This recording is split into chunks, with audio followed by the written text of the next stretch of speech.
Design super bien travaillé, écran impeccable, photo ça va être au top, autonomie ça va être au top, performance ça va être au top. Et là je pourrais dire le nom de n'importe quel smartphone haut de gamme que ça marcherait, vous n'y verrez que du feu. Mais ici on va parler du Honor Magic 5 Pro que j'ai pu prendre en main en avant-première, comme ça. Il vient d'être officialisé et en fait, du coup, dans cette vidéo, je vais vous parler un petit peu de mes premières impressions sur ce téléphone. Évidemment, on va revenir aussi sur ses caractéristiques, mais ça va être aussi l'occasion pour vous et moi d'essayer de voir en fait finalement sur le haut de gamme, qu'est-ce qui différencie un excellent smartphone qui veut être bon partout d'un autre excellent smartphone qui veut être bon partout. Donc petit spoiler, on va évidemment beaucoup parler du Honor Magic 5 Pro dans cette vidéo, mais on va aussi régulièrement le comparer au Galaxy S23 Ultra de Samsung qu'on a pu tester, qu'on a déjà beaucoup aimé, qui marque bien ce début d'année 2023. Donc voilà, deux champions déjà, on est seulement en février-mars 2023 et on est déjà gâtés quoi. Je vous le dis tout de suite, le Magic 5 Pro pendant ma prise en main m'a laissé déjà une très bonne impression dans sa globalité parce que le design il est vraiment très bien travaillé. Alors attention, on parle quand même d'un grand téléphone, donc en termes de dimension et même de poids, on est déjà sur quelque chose de très similaire au Galaxy S23 Ultra. Stop! Je me suis téléporté à Barcelone au MWC, on est au salon, un tout petit peu à l'écart pour pouvoir parler tranquillement parce qu'il y a beaucoup de bruit derrière moi. Et qu'est-ce que j'ai à nouveau dans les mains pour un peu affiner ma prise en main?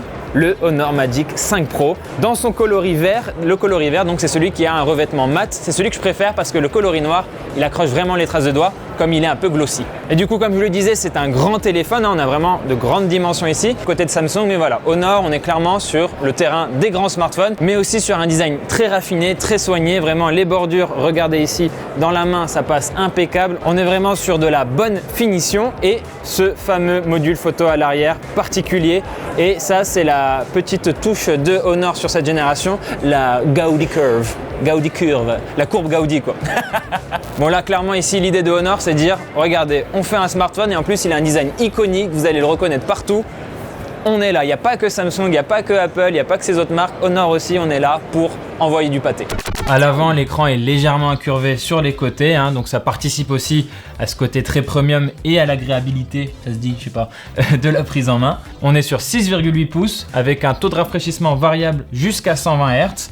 Et en plus de ça, Honor insiste vraiment aussi beaucoup sur le fait que son écran était particulièrement pensé pour éviter la fatigue oculaire. Et donc ils disent qu'il y a plein d'options qui vont beaucoup plus loin, c'est la promesse, qui vont beaucoup plus loin que le reste du marché pour éviter que vos yeux se fatiguent. On parle même d'un mode qui s'adapte à votre rythme circadien, ça va loin quoi. Donc si vous voulez en savoir plus, n'hésitez pas à vous pencher dessus parce que ça peut en intéresser certains en effet. Quoi qu'il en soit, moi, pendant la prise en main, ce que j'ai pu remarquer, c'est que l'écran, il est top. Niveau luminosité, j'ai pas eu de choses dont je pouvais me plaindre a priori. Les couleurs, ça pétait bien. Voilà, maintenant il faudra un test en labo, évidemment, avec notre petite sonde, notre petit ordinateur, nos petites lunettes. Pour confirmer tout ça. Mes premières impressions, c'est de la qualité.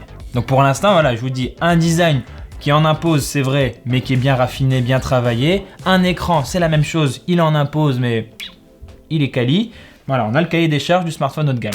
Donc voilà, là vous avez les grandes lignes déjà de ce que je peux vous dire sur ma prise en main. Un design et un écran qui en imposent, qui veulent vraiment montrer, on est sur du premium. Donc là, on a vraiment un cahier des charges bien rempli pour un smartphone très haut de gamme. Et ça s'arrête pas là, parce que dedans, on a un Snapdragon 8 Gen 2, ça envoie, avec en plus 12 Go de RAM, donc tranquille a priori sur ce point-là. Côté batterie, 5100 mAh, tranquille, avec 66 watts pour la charge rapide, tranquille aussi. Et pour la photo, on a 3 capteurs à l'arrière, tous de 50 mégapixels, et le capteur grand angle, le capteur principal, en plus il est plutôt grand quand même, pour capter encore plus de lumière, pour être plus efficace dans les conditions de luminosité assez compliquées. Évidemment, pour vous en dire plus sur la qualité photo de ce smartphone, il nous faudra un test complet. En attendant le test, je peux déjà quand même prendre quelques photos comme ça avec le smartphone. Bon, on n'est pas dans les meilleures conditions, c'est pas idéal, c'est un salon couvert, des lumières pas du tout naturelles, vraiment conditions compliquées, mais les photos là sur l'écran, encore une fois, c'est pas un test complet, je vous fais ça à la volée, un peu rapidement entre deux stands, entre deux réunions, mais vraiment on est quand même sur une qualité pas mal du tout. Et vraiment du coup c'est un truc sur lequel Honor met un petit peu l'accent, c'est le fait que le capteur principal est vraiment très large. On est presque à 1 pouce, hein, pas tout à fait, et le fait d'avoir un large capteur comme ça, même si on est que sur du 50 mégapixels, alors que par exemple le S23 Ultra il a 200 mégapixels, ici la différence en fait c'est vraiment miser sur la taille du capteur pour capter plus de lumière. Donc des conditions difficiles comme ça, normalement pour le Magic 5 Pro, c'est easy, normalement. Et pour la partie logicielle, hein, on est sur un smartphone haut de gamme, donc il nous faut Android 13 hein, tout de même, avec l'interface maison magicOS 7.1. Bon, l'interface chez Honor, ça n'a jamais été notre plus grand attachement, on va dire, chez nous ici à Frandroid. On la trouve toujours un petit peu vieillotte, avec surtout aussi des applications Honor préinstallées qui ne sont pas toujours pertinentes, on va dire. Certaines d'entre elles font un petit peu doublon avec les applications Google qui sont sur tous les smartphones Android qu'on connaît en tout cas en Europe. Donc voilà, ça c'est bon à savoir, c'est pas non plus un point bloquant, c'est bon à savoir. Donc là, voilà, vous avez le tableau complet, hein, le tour du propriétaire pour le Honor Magic 5 Pro. Donc comme je l'ai dit, smartphone haut de gamme, sans problème, a priori difficile à prendre en défaut sur tel ou tel point. Mais c'est ce qu'on attend d'un smartphone haut de gamme, parce que je vous spoil, il coûte plus de 1000 €. Hein. Déjà, ça, pas de secret là-dessus. Donc par rapport à S23 Ultra, qu'est-ce qui va vraiment permettre à ce Honor Magic 5 Pro de venir se différencier et de séduire plus efficacement la clientèle? Eh bien, il y a 2-3 petits points à signaler. Alors déjà, je vous ai parlé de l'écran qui veut mieux travailler sur votre fatigue oculaire, hein, mieux éviter cette fatigue oculaire. Ça peut en intéresser certains et certaines.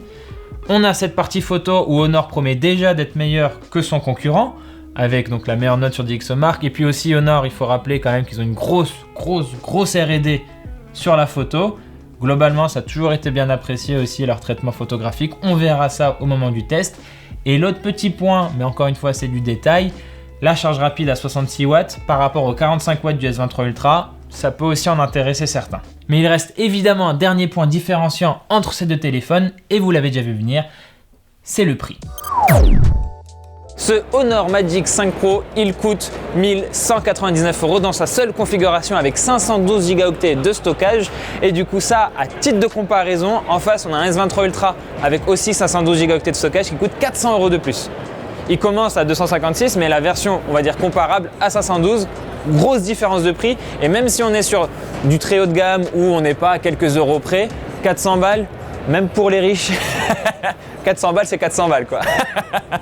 Donc grosso modo, elle est peut-être là la plus grande force du Honor Magic 5 Pro, c'est que on a une promesse sur le papier qui est très proche, voire parfois meilleure que celle du S23 Ultra, pour un tarif qui est tout de même bien plus attractif, malgré le fait qu'on soit quand même à plus de 1000 €. Ça, on l'oublie pas. Hein. Honor a une carte vraiment intéressante à jouer de ce point de vue-là, je pense. Et dans tous les cas, nous, on est contents hein, parce qu'on a des smartphones cette année qui commencent déjà sur les chapeaux de roue. On est gâtés alors qu'on est seulement entre février et mars. Hein. Et on est déjà là avec des smartphones qui nous promettent pomper up et tout. Et déjà, une offre concurrentielle face au S23 Ultra qu'on avait déjà adoré. On a hâte de tester ce Magic 5 Pro pour voir si sa promesse, sur le papier, se convertit dans la pratique. N'hésitez pas à vous abonner à la chaîne YouTube de Frandroid pour savoir ce qu'il en est, parce qu'on sortira le test évidemment dès que possible. Voilà, c'est tout pour cette vidéo. Merci de l'avoir regardé jusqu'au bout. N'hésitez pas pendant cette période notamment du MWC 2023 à Barcelone. On est présent sur place, donc on est particulièrement actif. Donc n'hésitez pas à nous suivre sur YouTube. On va sortir plein de vidéos sur Twitch. Et sur plein d'autres réseaux sociaux, vous les connaissez et les liens sont dans la description si vous avez un petit trou de mémoire, voilà. Venez nous stalker, non.